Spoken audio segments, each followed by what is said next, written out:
Hannah was in deep anguish, crying bitterly as she prayed to the Lord. 1 Samuel chapter 1, verse 10.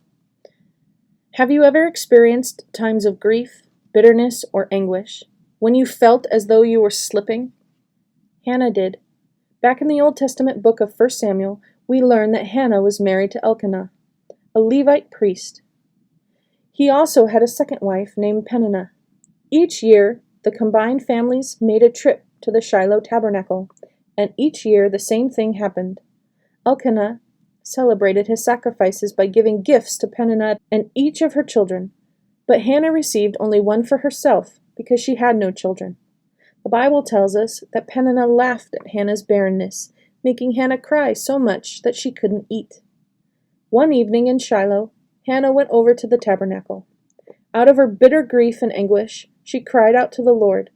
In the process of praying, she endured even more taunting because the priest mistook her sorrow for drunkenness. But something amazing happened after she poured out her heart to God. The priest gave her a blessing of peace, and after she left the tabernacle, she ate and her face was no longer downcast. After worshiping God together, the families went home, and Hannah became pregnant. We find Hannah's beautiful song of praise in 1 Samuel chapter 2, verses 1 through 10. What's the lesson for us? In our heartache or anguish, we can cry out to the Lord, acknowledging that He is God and we are not. We can pour out our souls, grief, bitterness, and all, and after we bring Him our requests, we can get on with our lives and worship God, thankful that He hears us. Father, thank you for examples of women like Hannah, who experienced some of the same feelings of sorrow we have from time to time.